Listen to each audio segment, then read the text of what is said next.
And the nights are extremely blessed as well. Allah subhanahu wa ta'ala, He swears by these nights in the Quran. وَالْفَجْرِ وَلَيَالٍ عَشْرٍ. I swear by these 10 nights. Whenever the Quran takes an oath on something, it takes an oath, shows the importance of that thing. For example, وَالْعَصْرِ. Time is something very important to Allah subhanahu wa ta'ala. Noon وَالْقَلَمِ وَمَا يَسْطُرُونَ. Pen is something that's very important. لا أقسم بهذا البلد. I swear on the city of Makkah. لا أقسم بيوم القيامة. I swear on the day of judgment. These are all important things. وَلَيَالٍ عَشْرٍ. These 10 nights are important as well. These nights of the month of Dhul Hijjah. So now we've reached this blessed month, and it behooves us to, inshallah, do good deeds throughout these 10 days. Doing takbir of Allah subhanahu wa ta'ala, tasbih, tahleel, Allahu Akbar, la ilaha illallah, Allahu Akbar, walillahi alhamd. But which action is the most beloved to Allah subhanahu wa ta'ala during these days? What is it? Anyone? The hadith is very clear. Huh? During these days, in the hadith, Nabi sallallahu alayhi wa sallam says there's one action that no other action can be equivalent to. And what is that action? Siyam. Udhiyah, qurbani. To sacrifice the animal in these 10 days, especially on the day of Eid and in the 2 days afterwards. It's the most beloved action to Allah subhanahu wa ta'ala, and no other action can be equivalent to that. And the reason that is worth discussing, the metaphysical reality behind udhiyah, behind the sacrifice of the animal, the reason why it's important to discuss is that what's happening nowadays is some people are beginning to belittle it, or to take it, to consider it to be unnecessary. And they say things like, what's the need to sacrifice an animal? Instead, we should give the same amount of money in sadaqah. It'll help people. You have other people saying, I read an article, the person, they said that if Rasulullah sallallahu alayhi wa sallam was alive today, he'd be a vegetarian. How? The hadith in Muslim Sharif says Nabi sallallahu alayhi wa sallam's favorite portion of the animal to eat is the shoulder piece. Right? If you're going to be a vegetarian, you're not going to have a favorite piece of meat to eat. Right? It's a different thing that there's scarcity, so he didn't eat it a lot, right? But the lack of a thing being available doesn't mean that a person would abandon the thing altogether. And of course, a person shouldn't eat meat every day. I think doctors will say that that's not good for you. At the same time, it doesn't mean Nabi sallallahu alaihi wasallam would be a vegetarian. Also, the people, they say that you could give sadaqah instead of doing it. But Allah subhanahu wa ta'ala instructed Nabi sallallahu alayhi wa sallam to tell us what the most beloved action in these 10 days, or in especially the days of Eid, is the sacrifice of this animal. So what is the significance of it? Why do we do it? In order to understand it, there's two things that we have to understand. The first thing is that in our deen, right, there's 3 words that go hand in hand. One word is called illah, one word is called hukum, one word is called hikmah. Illah, hukum, hikmah. Illah is a cause, something occurs. Hukum is a rule, a ruling that comes into effect whenever this illah is found. Okay? Hikmah is a benefit or a wisdom that one can hope to attain by following the hukum, by following this rule. A very easy example of this is traffic light. So if you go to this traffic light on 12 Mile in Orchard Lake, if you want to make a left turn, it takes a very long time, and the light is only there for 10 seconds, and then it turns red again. Okay? So you drive up, you see the red light. The red light is the illah, it's the cause. Whenever you see a red light, what does it mean? What do you have to do? Stop, right? You have to stop. That's the hukum. That's the rule. Now, what is the hikmah? What do you hope to achieve by stopping at this red light? You hope to prevent crashes. You want there to be safety on the road. That's the hikmah. But the rule is based on the illah, based on the red light, not on the hikmah, not on just seeing, not on the safety. So if you go to that same light at 2 in the morning, and the light is red for a long time, decide that I'm waiting. There's no car on the road. Why am I going to wait for 5 minutes? You take the turn. You take the left turn. Officer immediately comes and he pulls you over. And you try to, well, there's no one on the road. I wasn't going to crash with anyone. What's he going to say? He say, but it was a red light. I'm going to give you this ticket, right? So, inshallah, we'll mention the hikmah today, but the rule isn't based on that. The rule is based on, number one, it's the ayyamun nahar, the day.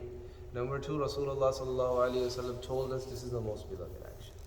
Now, the second thing to understand is that everything in this world, it has an outer form and it has an inner form. You could think of these as a body and a soul. Okay? Similarly, our deen has an outer form and it has an inner form. So think of each of the ibadat that Allah subhanahu wa ta'ala has prescribed upon us. Think of each of these to be a separate limb of the body. Because they have different forms, right? Fasting, its form is different than praying salah, right? Whose form is different than performing hajj. So think of them as different limbs of the body. And the thing that's the outer form. The inner form is a soul, right? So each of these actions, they have a soul that permeates, right? Each of these, the body parts, they have a soul that runs through all of them and keeps them alive. And both of them is necessary, right? If there's no outer form, a soul won't have anywhere to go. A person will be dead.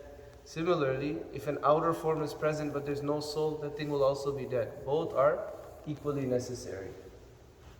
And so this soul that runs through our ibadah is what? It is taqwa. Now each of our actions, through them, each of our ibadat, we hope to achieve a certain thing. And this certain thing is like a piece of a puzzle, and when you put all of these pieces together, you have ihsan. You have ihsan, excellence in deen, and you could present this to Allah subhanahu wa ta'ala on the Day of Judgment, right? So the soul of salah, for example, is what? It's that portion of taqwa. It's that portion of taqwa that after you follow, what will you attain? You will attain fear of Allah subhanahu wa ta'ala. Inna salata tanha anil fahsha'i wal munkar. It'll keep you away from indecency, right? And the soul of fasting, right? Or what do you hope to achieve by fasting? That portion of taqwa, what puzzle piece do you get at the end of the day when you fast? You become a person who's aware of Allah subhanahu wa ta'ala. Right? When you give sadaqah, what piece of this puzzle do you get? The piece of the puzzle of ihsan, what do you achieve? When you give sadaqah, it is you cure yourself of greed and you gain this passion to help others. Right? Qurbani also has a goal and a soul. And what is that? It's that fervor that a person has that whatever I need to give up, whatever it is that I need to sacrifice for Allah subhanahu wa ta'ala's pleasure, I will gladly do so. And this was epitomized by Ibrahim alayhi salam. He was told, sacrifice a soul, the most beloved soul to you, and that's the soul of your son. He said, fine, if Allah wants that, I'll do that. So when he showed that he was willing to do so, Allah subhanahu wa ta'ala gave him an animal instead. So when we sacrifice the animal, it's not the same as sadaqah. Sadaqah, what are we doing? We're trying to get rid of our greed, right? When we're sacrificing an animal, we are putting the representation in front of Allah subhanahu wa ta'ala that, Ya Allah, whatever it is that you want, whatever is needed, whether it's my own life, I'm willing to sacrifice that in order to please you, Ya Allah. This is what we're showing. And really, if we look at the sacrifice of an animal, look at how difficult of a thing it is. Really, it's a sacrifice. If you go to other countries, the value of an animal is more than anything else. An animal is a means of wealth. An animal is a means of food. An animal is a means of clothing. And an animal is a status symbol as well. Imagine if you had a car, but not only could this car transport you here and there, this car could give you milk, this car could, give you clothing as well. You could somehow skin the car and now you could have wool.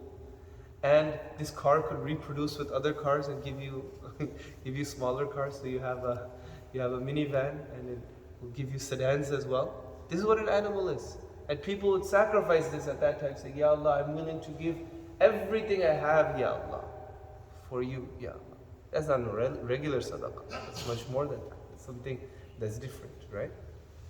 So this is what we hope to achieve through Qurban. Now a person will say, but good deeds are good deeds, right? All of the ibadat, they lead to good deeds. What's the problem if I have more sadaqah and I don't have Qurban? Look, some things, right, they might have the same value. They might have the same value, but different types of them aren't necessary. For example, we have $100. You have $100 in cash. You have $100 in food. You have $100 in furniture. All of these are equal. They have the same value, but each of them is necessary. If you say, I have $300 in cash, but I don't have any food, can you eat it? No. You need to use it to get food, right? We say, I have $500 in furniture, but I don't have cash, I don't have food. Is it going to do you any good? No, not really, right? So if we do extra sadaqah, for example, and we go to Allah subhanahu wa ta'ala on the Day of Judgment, say, Ya Allah, I didn't do my qurbani, but I have so much sadaqah. Look at Allah. Allah says, very good. You have a lot of sadaqah, but you don't have this whole picture of ihsan, right? You're missing a piece of the puzzle. Just like if you tell your child before Eid, I want you to clean your room. Instead of cleaning the room, what do? They go and they make some sweets for the next day and they clean the kitchen for you. So then you're going to say, okay, thank you. Thank you for making these sweets for me. Thank you for cleaning the kitchen. You did more than you have to, but I need you to clean your room. You didn't do your complete job, right?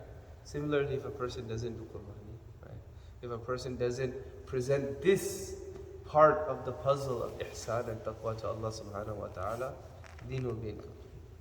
Inshallah, we should make an intention to do the sacrifice of the animal. Many places in Michigan, they're doing it. If we can't, then inshallah, we can arrange it overseas. Keep in mind, if a person does it overseas many a time, it's the only time of the year that the poor that receive this animal, they get to eat meat, right? For many people. It's the only time of the year that they get to eat meat. It's a great act of ibadah as well, and help to people. But the purpose of qurbani, it's not sadaqah.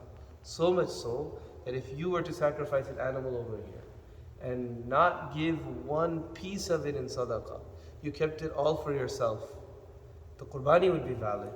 Yeah, there's some level of dislike in that, but the qurbani itself would be valid. And on the other hand, if you sacrifice an animal, but your intention was sadaqah and it wasn't this qurbani of Eid, right? Then it wouldn't be valid. May Allah subhanahu wa ta'ala allow us to fulfill all of our obligations to Him in the right way, in the way that He wants. Wa akhiru da'wana.